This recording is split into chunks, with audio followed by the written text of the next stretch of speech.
Welcome to the Susan Brender Show.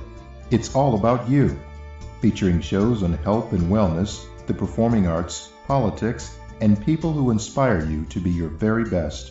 And now, here's Susan Brender.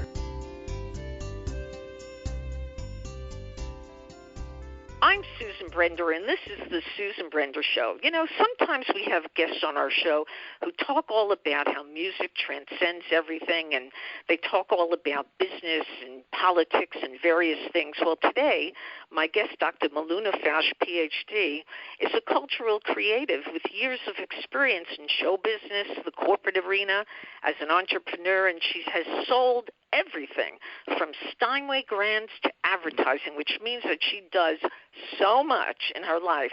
And I think that the audience need to understand some of the things that she does and how it affects others. So I want to welcome Dr. Miluna Fausch to our show. Thank you so much, Susan. It's my pleasure, Miluna, to have you on this show because you know what? You have so much information and so much to offer to people that I feel that they're going to just enjoy every minute of this. So first, let's start off with a little bit about your years of experience in show business. You know, not everybody will choose that because it's really hard and there's very little money in it if you're not on the top. So how did you get involved in that? So true. When I was a little girl, I would sit on the swing set in my backyard and sing every commercial that was on radio and television. There was just something about the voice and my voice. I could always just sing. I spent years studying that, and then I played the piano and the flute, but the voice won out. I did film and television. I wrote a couple of one-woman cabaret shows on the East Coast. And I also had temporary jobs and side jobs because, as you said, it's tricky to make a living. We don't necessarily value that in our culture except at the celebrity level. So I went in and out, but I've always studied the voice. I have an agent now, again, here in San Francisco, and it's just the power of the voice, the power of music to transcend and heal. We can all think of many events in our lives when that has made the difference. Yeah, there's no question about it. You know, I've interviewed a lot of stars and various people who are singers and dancers and people in the creative arts, and what I found is that they have a passion for it. They don't think necessarily about the money, which they should to some extent, but there's such a passion for that kind of thing. So I assume that you had that same passion, correct? I do. And it came to light quite a bit when my doctor and I found that I had a tumor in my head. So as you can imagine, that everything comes screeching to a halt. You get very clear on your value. In my case, I had to really get a hold of myself. If I was not going to take care of myself, I was not going to be on the planet. So I knew I wasn't done. I still had a mission. But at that point, I had lost the hearing in my right ear. My face was paralyzed, and I was in big trouble. So I was thinking, can I still be a musician if I don't hear completely? Right. Can I still be an actor is my face going to be okay? So I ended up having 2 surgeries, and through intuition and my spiritual life, whatever you want to call it, we all have our frame of reference. I heard the words, you're not done with show business. There's a part of you that still will be serving and sharing in this way.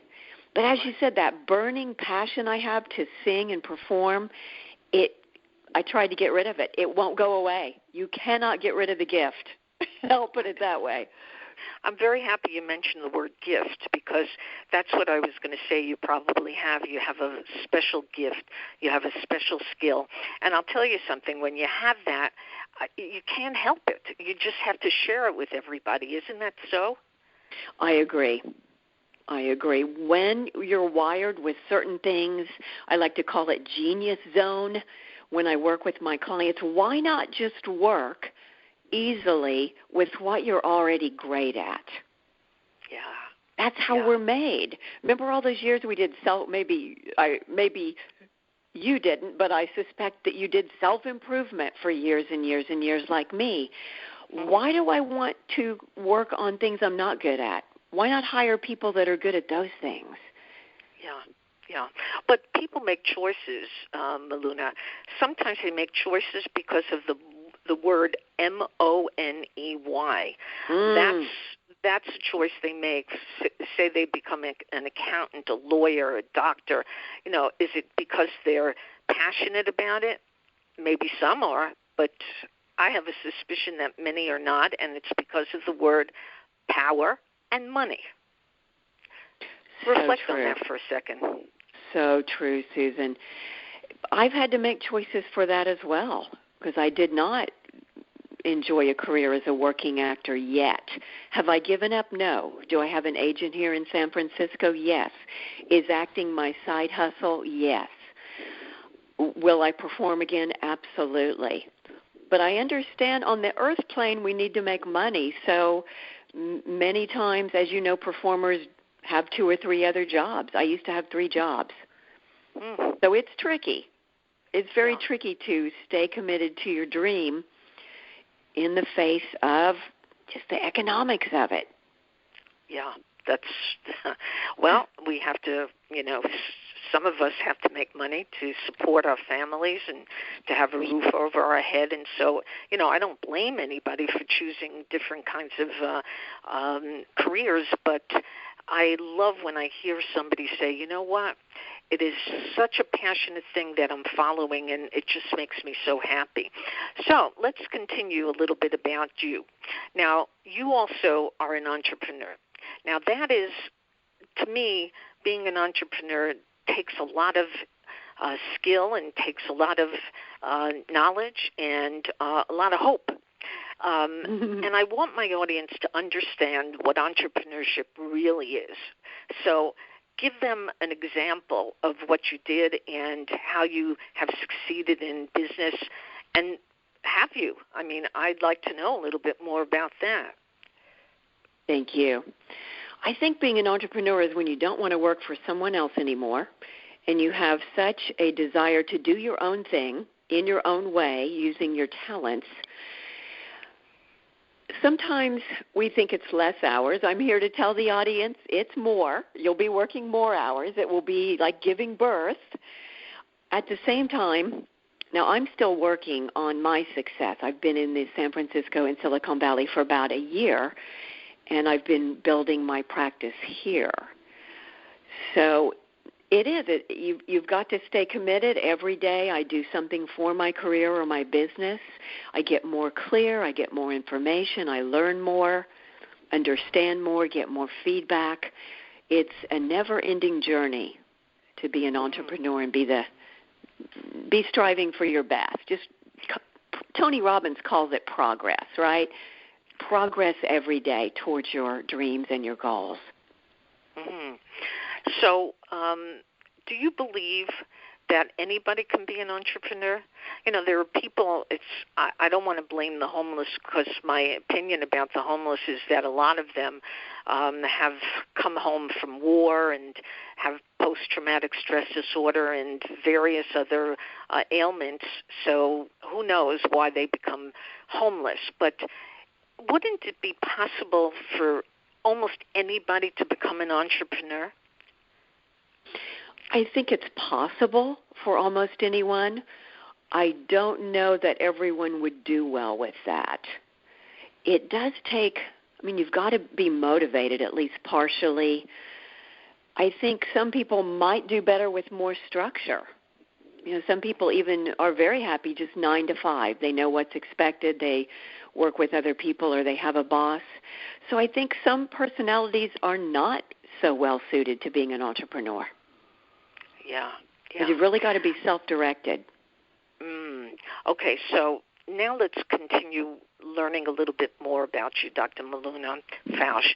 You, as we talked about all the things that you do, right now, tell us where you're at. And I want to discuss a little bit about your holistic psychology that you're using in your practice right now. And I want you to tell everybody about your practice. Yes. It is called Pitch Perfect Presentations. That's my business. So what I do is work with techies here, salespeople, startups. I was going to say funded startups, helping them with the voice, the public speaking, the presentations, and the pitches. So for me, it's all about the delivery, not so much the content side, although I certainly help rewrite or rearrange pitch decks or edit words that have different meanings.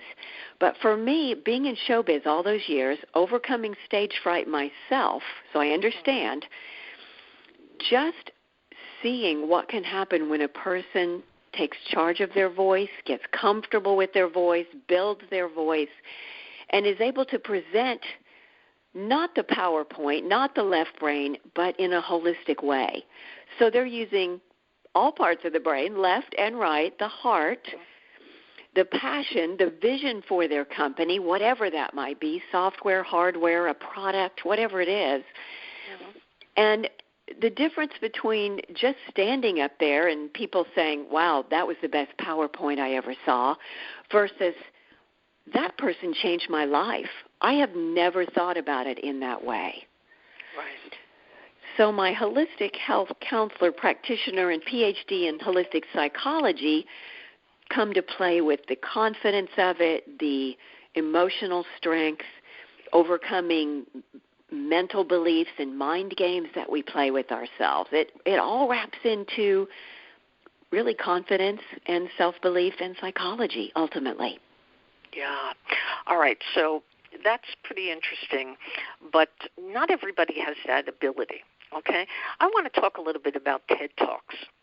Now, interestingly enough, every time I've seen a TED Talk, I've taken a look at the speaker. And one of the things I noted is that every speaker seems to have such a great gift of speech.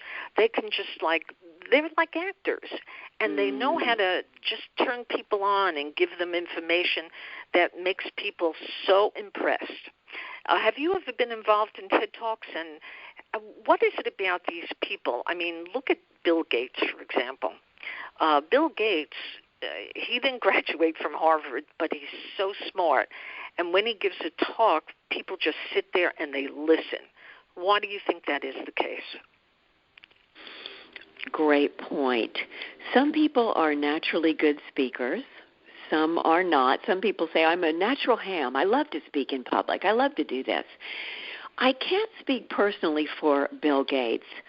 My understanding is Steve Jobs at the beginning was a very, very, very bad speaker. In fact, I met with someone who used to be with Apple at the time Steve was still very much with them, alive and there. And he practiced, and he had a coach, and he practiced and practiced and practiced to get to the point that we saw him at, which was just a captivating speaker. The other thing about TED Talks, I have yet to do one, but I would love to. I just applied to do one thanks to you. Okay, and good. They are coached. They receive training so that they are polished and their confidence is up and they do a great job. Right. Yeah. And go ahead. I'm sorry. No, go ahead. Well, yeah, so you mentioned Steve Jobs. Now, is it because they have the confidence to give people all the knowledge that they need about their companies? Because Steve Jobs loved Apple. I mean, it was his passion, and boy, did he get people turned on to it, and understandably so, because they have fabulous products. But you know what? Let's do something a little different. So imagine that I walk into your office for pitch perfect presentations, okay? You're the founder, and certainly you must have a certain kind of way of doing things. So here I am. I walk into your office. I sit down. Give us an idea of how it all happens, what you say, and how you get it started. I have potential clients fill out a questionnaire. So I want to know how they feel about their voice, how they feel about being in public when they speak. what's happening physically, what's happening emotionally. Are they even aware of what's happening? Because it can be a combination of physical things. We stop breathing. We're in our head. We're not in the body. So we're not connecting with the audience at all. I find out what their job is, right? Are they in corporate? Are they a startup? What's the product? Where do they see themselves? What do they want to do? Do they want to get a position on a board? Do they have a huge presentation coming up that can make the difference between being promoted and not being promoted? So it's very custom to the person. And we also talk about how they learn. Are they more visual, so I can coach them and they have a better chance of, receiving the information. Right. So it's a lot of small steps. It's things that might seem simple but build over time. Right. Repetition, and teaching them anything from physical to mental to changing the words they're saying, building a richer voice, taking up more space on stage, which is an energetic practice. Many, many things I pull from. I see. Now, is it different for men than women? Is there a difference the way you present or the way you teach a man as opposed to a woman? Usually not, but most men are more confident. So stereotypically, women are not so confident. We have been told our voices don't matter as much, and we are 50% more interrupted by men and women than men are. I myself was told to be quiet as a child. Can you imagine? Sit down, be quiet, and the message that you hear is that my opinion doesn't matter. Right. So I find with women, it's a lot of emotional, psychological, and physical work. There's some healing that needs to take place. Men are typically better at speaking up, and so they start out more confident. Right. And do you give them any kind of tools to, have that confidence? What kind of tools do you give them? Sometimes I do declarations, affirmations. Sometimes I may record something for them to listen to every day. I like to record them. I like to video them depending on the situation. We may have them write their story by hand, energetically, so their story or presentation is more solid. I help them memorize things. One of the best things is to take a look at the presentation right before we go to sleep. So these are things I learned as an actor that help very much with getting it into the body and really, really, really knowing your material. Right. You mentioned Anthony Robbins, and I suspect that 90% of our audience knows the name Anthony Robbins. What is it about Anthony Robbins that made him such a great success, in your opinion? Yeah, funny you're asking that, Susan, because I'm listening to his material again right now. His passion is over the top, absolutely over the top. He was raised very poor. Mm-hmm. And he is so grateful. So part of it, I would say, according to him directly, is thankfulness, gratitude. His passion is incredible. He's a big, tall guy, so that makes us feel safe. We never underestimate a big, tall guy. They have more advantages. That is a proven fact when they do studies. I also just think he talks about being hungry. So he's always learning, always curious, always pushing the boundaries, and he wants the same for us, and we can feel that he's genuine about our success and cares about us as well. I think that's why he's so successful. Yeah. Now, we want to talk a little bit about Miluna again. Besides all of the things that you're doing, and of course I have to keep on saying you're the founder of Pitch Perfect Presentations, and I want our audience to be able to know a little bit more how they get involved in that. But before we do that, you love so many different things. Is it part of your personality to just really get involved in a lot. I mean, I have in your bio, you talk about loving bling, red wines, fast cars, and, you have a weakness for jelly beans. I think that is so sweet. So, what is it about Miluna Fausch that makes you so happy to try everything out and to experience so much? I think it's why we're here, to experience a rich life. So we can define that in many ways, right? We mentioned money earlier. It helps to have some cash, I have to pay my rent with cash.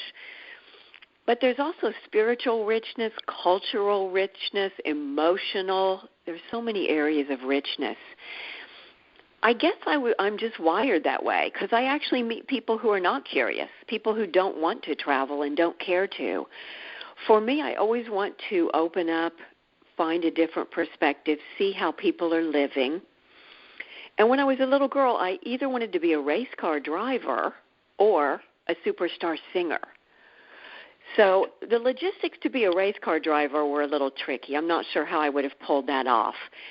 But to date, I have a startup that I work with who has a product for the car industry. We talk a lot about cars. I drive a really hot car, so I appreciate the sound, the craftsmanship. It's just amazing the way things are made. So it may be my fascination with the way things are made, also the way things taste. You mentioned wine tasting. I love wine, and we're here in Napa, so my gosh, best wines in the world. Oh, yeah. Jelly Bellies, I don't know where that came from, but the tour of the Jelly Belly factory in Fairfield, which is also here in the San Francisco Bay Area, is astonishing. You will be amazed what it takes to make a gourmet jelly bean, the Jelly Belly. Well, Ronald Reagan put jelly beans on the map, I think. I don't know if you remember, but I seem to remember that jelly beans were part of his daily intake. All right, now here's the last thing I'd like to know, Miluna, and that is if you were to give somebody just a little bit of something that they could take away from the show. Give them, your advice. What is your advice? I would say find your own voice and then turn it up. I know in my own life I've listened to a lot of opinions, and what I'm finally getting better at and wiser at as I'm a little older now is to filter better. Discernment. That's a key word, discernment. So while I like to listen to everybody's opinion, and I do ask opinions of people that I trust, I think what I would want to share is that ultimately your own opinion is the one that matters the most. So never allow another person's voice or opinion to be louder or more meaningful than your own. Right. That's really good words of wisdom. Now, is there anybody whom you have read about or read their books or have thought about if you had a chance, even if they're gone, even if they're dead, is there anybody that you would like to tell our audience had an effect on you? Was there something you read that had an effect on you? I think our audience would like to know that. Wow. There are so many things that have had an effect. Gosh, from my German opera coach in my undergrad at Indiana State University, she and her husband had come from East Germany. She was amazing. Wow. Some of my voice teachers, acting teachers, coaches. I have learned a lot from Tony Robbins. I've learned from Dr. Terry Cole Whitaker. I've learned from my own spiritual minister, Reverend Ava. I've studied all religions. I was raised very conservative Christian. I studied Judaism, Buddhism. I'm kind of blanking. I tend to listen to books or audiobooks all the time. So I'm always looking or listening to nonfiction, success. How have other people done it? I lost my grammar there. From Walt Disney to, Arianna Huffington. Am I sometimes I mispronounce her name. No, you're right. Ariana Huffington. She's an amazing role model. Sheryl Sandberg with Facebook is amazing. I've watched her speak. She was in a live event here. Yeah. To being in Salzburg, Austria, listening to the music of Mozart in a castle on the top of a hill. Changed my life. I hear you. Okay. Now, I always like to give my guests the last word. Is there something you'd like to tell our audience about? I guess I would just continue with find the voice and turn it up, and just respect that you were given a one-of-a-kind voice, and to make the most of that. You can make a difference. It does make a difference when people speak up. Things do change. And last but not least, do you have a lot of hope for the new generation? Because as we talked about it at the beginning, we talked about the fact that today everybody is on, this computer thing, and, they're not sort of communicating together. But do you have hope for this generation? And in your opinion, what would you like to tell them? I do have hope for the millennials. I have a couple of clients who are millennials, and they're starting to see a change. They're starting to say, I don't want to text. I want to connect with people. I want to be out there. I want to date. I want to find a sweetheart. And I don't know how to connect with my audience. I'm so used to being with computers and texting. I think it's going to swing back. I think we've learned from this, and technology for good, I like to say. So there's a lot of great things, and that will continue. Robots will be developed. Things will happen. But ultimately, humans are wired to connect with each other. So we crave touch. We crave to feel meaningful connections and conversations with other people. So I think we're going to swing back to that. Next year is going to change some of that. That's what I believe. That's pretty exciting. I think that's pretty exciting. Yeah, it really is. Now, if people want to get in touch with you and they want to go to your Pitch Perfect presentation business, how do they do that? Just go to my website, which is milunafausch.com. I'll spell it. It's a little unusual. Miluna. Fausch is F like fantastic, AUSCH. So just my name, milunafausch.com. Well, today my guest has been Dr. Miluna Fausch, Ph.D., and boy, did she give you information. And if you want to build your self-esteem or your confidence, I think it would be fantastic if you gave her a call or looked her up and asked her more about how you can participate in the Pitch Perfect presentation. So thank you, Miluna Fausch, for being on the Susan Brender Show. My pleasure, Susan. Good. All right. Thank you for listening to The Susan Brender Show. To be a guest, email sebrender@yahoo.com.